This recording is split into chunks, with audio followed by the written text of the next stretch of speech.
25 अक्टूबर को venom 3 the last dance film release हो रही है और कहा जा रहा है कि ये अपनी ट्रिलॉजी की लास्ट फिल्म होगी। इसका पहला पार्ट रिलीज हुआ था 2018 में जो काफी सक्सेस गया था और दूसरा पार्ट रिलीज हुआ था 2021 में जिसकी स्टोरी को लेकर काफी नेगेटिव रिस्पांस मिला, बट फिर भी पैसे अच्छे कमाए और यही वजह है कि इसका थर्ड पार्ट देखने को मिलने वाला है जो कि लास्ट है। जब आएगा तो देख ही लेंगे। तो इससे पहले हम पार्ट 1 और 2 का रिकेप करते हैं। वीडियो थोड़ी लंबी होगी पर जब आपको दोनों पार्ट्स की स्टोरी समझ आ जाएगी जिससे आप थर्ड पार्ट अच्छे से समझ पाएंगे। चैनल पर नए हो तो चैनल को जरूर सब्सक्राइब करो और वीडियो को जरूर लाइक करो। वेनम के पहले पार्ट में देखते हैं कि एक स्पेस से कोई चीज गिरती है अर्थ पर। फिर पता चलता है कि ये कोई स्पेसशिप थी और इस स्पेसशिप में कुछ साइंटिस्ट थे जो कि स्पेस में इलाज की खोज पर गए थे, जहां पर इनको 4 सिम्बियोट के एग्जाम्पल मिलते हैं। पर वापसी के टाइम उनमें एक भाग जाता है और उसी की वजह से स्पेसशिप क्रैश करता है मलेशिया में। देन उसी क्रैश में एक सिम्बियोट साइंटिस्ट में घुस जाता है जिससे वो वहां से निकल जाता है और उस सिम्बियोट का नाम होता है रायट। फिर 3 सिम्बियोट के एग्जाम्पल लाइफ फाउंडेशन कंपनी अपने पास रखती है क्योंकि ये उनकी ही प्रॉपर्टी होती है। सैन फ्रांसिस्को में लाइफ फाउंडेशन सिम्बियोट के एग्जाम्पल इंसानों पर टेस्ट करती है जिस पर वो इंसान मर जाते हैं क्योंकि सिम्बियोट उनको अपना होस्ट बना नहीं पाते। फिर हम देखते हैं जर्नलिस्ट एडी ब्रोक को जो अपनी गर्लफ्रेंड एन के साथ मस्त लाइफ गुजार रहा होता है। फिर एक दिन इसका इंटरव्यू होता है सीईओ चार्ल्टन ड्रेक से, बट इंटरव्यू से पहले ये ड्रेक के बारे में एन के डॉक्यूमेंट्स देखता है कंप्यूटर पर जिसमें ये पता चलता है कि इस पर लीगल केस है और उसकी वजह है कि ये इंसानों पर टेस्ट करता है जिसमें कुछ लोग मारे गए हैं। अगले दिन जब एडी इंटरव्यू करता है ड्रेक का तो वो उसको वही सवाल पूछता है जिसमें इसको वो निकाल देते हैं। फिर इसकी नौकरी चली जाती है और साथ ही एन की भी और फिर इनका ब्रेकअप हो जाता है। 6 मंथ गुजर जाते हैं। ड्रेक यहाँ सिम्बियोट की टेस्ट करता रहता है और फिर उसी में एक सिम्बियोट मारा जाता है लापरवाही की वजह से। डोरा जो एक साइंटिस्ट होती है लाइफ फाउंडेशन कंपनी में तो वो एडी से मिलती है और बताती है कि तुम्हारी बात सच थी। फिर वो उसको कंपनी के अंदर ले जाती है सबूत लेने के लिए। फिर वहाँ गड़बड़ हो जाती है और एक सिम्बियोट एडी की बॉडी में घुस जाता है और फिर एडी वहाँ से भाग जाता है। एडी के पास अब सबूत थे लाइफ फाउंडेशन कंपनी के अगेंस्ट तो वो अब एन से हेल्प मांगता है क्योंकि वो एक लॉयर होती है। बट एडी की हालत कुछ ठीक नहीं होती क्योंकि उसके अंदर एक सिम्बियोट होता है। दूसरी ओर डोरा को ड्रैक मार देता है क्योंकि उसने एडी की हेल्प की थी और फिर ड्रैक अपने लोग एडी के पीछे लगाता है ताकि उसको पकड़ो। एडी कुछ अजीब अजीब हरकतें करता है फिर घर आता है और वहीं उसे मिलते हैं ड्रैक के बंदे। फिर एडी उन सबको मारता है और वहां से भाग जाता है और यहाँ हमें अच्छा खासा एक्शन दिखता है जो कि बहुत ही जबरदस्त होता है। फिर कैसे भी करके एडी वहां से बच जाता है और उसको बचाने वाला होता है वेनम नाम का सिम्बियोट और वो उसको अपने बारे में बताता है। इनको अपना प्लैनेट ढूंढना था क्योंकि उनका घर तबाह हो गया है और वो एडी को अपना साथ देने को कहता है और एडी भी इसका साथ देता है क्योंकि भाई वो कहते हैं कि अब हम दोनों जो है ना एक साथ मिलकर बड़े बड़े कांड करेंगे। रायट सिम्बियोट भी यहाँ सैन फ्रांसिस्को में आ जाता है लाइफ फाउंडेशन को देखते हुए। फिर एडी को पता चलता है कि वेनम की वीकनेस है बहुत ही ज्यादा शोर और आग। फिर ये दोनों ड्रैक के अगेंस्ट सबूत इकट्ठा करते हैं। फिर एन एडी को बताती है कि तुम्हें कोई बीमारी है जो तुम्हारी बॉडी को खा रही है। एडी को लगता है वो वेनम है बट वेनम उसे मना कर देता है। उल्टा ये कहता है कि वो किसी भी बीमारी को ठीक कर सकता है पर एडी को यकीन नहीं होता। फिर ये वेनम को अपनी बॉडी से निकाल देता है। फिर ड्रैक के बंदे आके इसे पकड़ लेते हैं। Right body to body change करके लाइफ फाउंडेशन कंपनी में आता है और वो घुस जाता है ड्रैक की बॉडी में। रायट उसे वादा लेता है कि भाई स्पेस में और भी सिम्बियोट हैं और वो उनको अर्थ पर ले आएगा, बदले में मैं भी तुम्हारी हेल्प करूंगा। ड्रैक भी हाँ करता है। एन की बॉडी में वेनम घुस जाता है और फिर ये लाइफ फाउंडेशन आती है और एडी को बचाती है। फिर से एडी और वेनम एक हो जाते हैं और वहीं फिर इनको पता चलता है कि राइट नाम का सिम्बियोट है और उसका प्लान है पूरी अर्थ पर नए सिम्बियोट को लाना।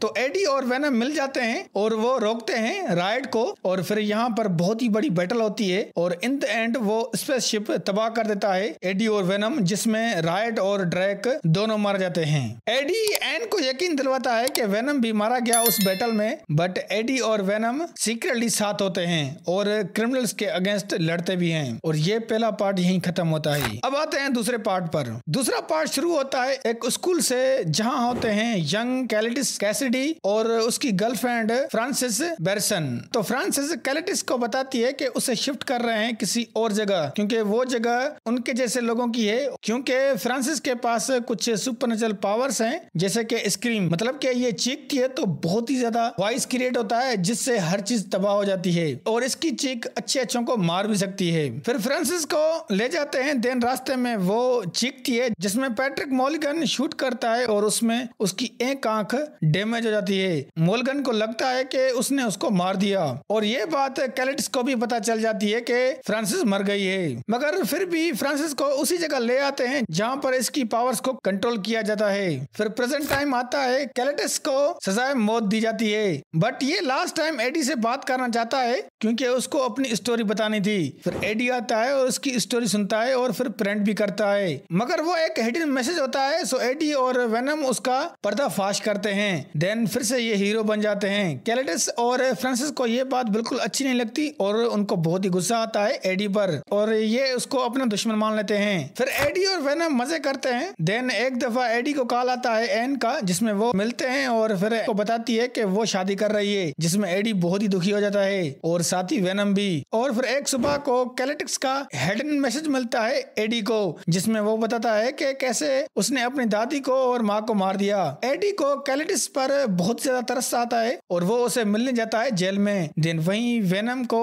कैलेटिक्स की बातें अच्छी नहीं लगती और वो उस पर अटैक करता है, और कैलेटिक्स अपने बचाव के लिए उसके हाथ को काट देता है, जिसमें वो उसका खून निकाल देता है, और फिर कैलेटिक्स उसका खून पी जाता है। एडी और वेनम के इसी बात पर लड़ाई हो जाती है और फिर वेनम एडी को छोड़ के चला जाता है। दूसरी ओर जब कैलेटिक्स को सजा दी जाती है, मतलब मौत की सजा, और फिर इसके अंदर जहर डालते हैं, और वहीं कार्नेज जाग जाता है और वो पूरी तबाही मचाता है और सबको मार देता है और पूरी जेल को तहस नहस कर देता है और वो वहां से भाग जाता है। दूसरी ओर वेनम पूरा एंजॉय करता है, पर वो एडी के बगैर ज्यादा कुछ नहीं कर सकता, क्योंकि एडी की बॉडी ही वेनम को अच्छे से संभाल पाती है। फिर एडी भी अकेला होता है। देन इसको पता चलता है कि कैलेटिक्स भाग गया है जेल से। एडी उसकी इन्वेस्टिगेशन करता है, तो वो उसके पुराने स्कूल जाता है और फिर उसे पता चलता है कि फ्रांसिस नाम की लड़की को कैलेटिक्स ढूंढ रहा है। तो कैलेटिक्स एक जगह जाता है और वो पता लगवाता है कि फ्रांसिस कहाँ पर है, और उसे पता चलता है कि एक ऐसी जगह है जहाँ पर ऐसे लोगों को रखते हैं जिनके पास सुपरनेचुरल पावर्स होती है। और फिर कैलेटिक्स उसी जगह जाता है और फिर उसी जगह को भी पूरा तबाह कर देता है और फ्रांसिस से मिलता है और उसे निकाल देता है वहां से। अब इनका मकसद होता है एडी और साथ ही वेनम को मारना।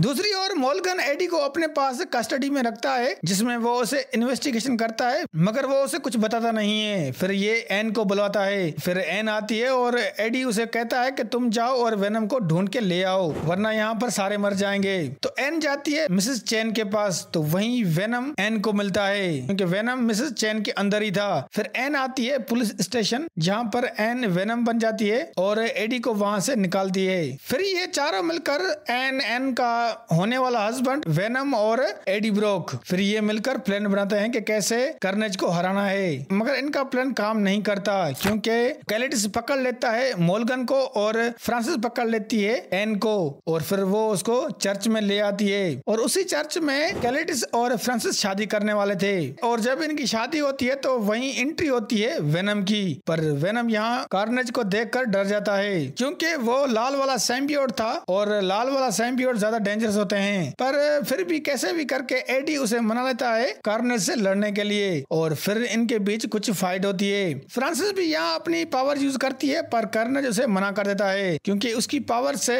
सैम्बियोट को बहुत ज्यादा दर्द होता है, यहाँ तक कि वो मर भी सकते हैं। फ्रांसिस फिर मॉर्गन को मारती है, पर देखती है कि वेनम कार्नेज को मारने वाला होता है, तो फ्रांसिस अपनी पावर का यूज करती है, जिसमें कार्नेज और कैलेटिक्स अलग हो जाते हैं, और वहीं वेनम इन दोनों को मार देता है और फ्रांसिस के ऊपर चर्च गिरता है उसकी ही पावर से, और वो भी मर जाती है वहीं। और लास्ट में मॉर्गन को भी देखते हैं, जो कि थोड़ा बहुत होश में था, मतलब कि वो भी जिंदा होता है। फिर इन द एंड एडी और वेनम चले जाते हैं वेकेशन पर, और ये फिल्म यहीं खत्म होती है। तो दोस्तों, वेनम की दोनों पार्ट्स में अभी तक हमने यही देखा है। तो अगर आपको वेनम 3 को अच्छे से समझना है तो आप स्पाइडरमैन नो वे होम देख सकते हो। बाकी अगर आपने दोनों वेनम मूवीज देखी हैं तो फिर भी आपको वेनम 3 फिल्म समझ आ जाएगी। तो दोस्तों फिलहाल के लिए यही है, और अगर हमारी ये वीडियो अच्छी लगी तो प्लीज वीडियो को लाइक करें और चैनल को सब्सक्राइब करें।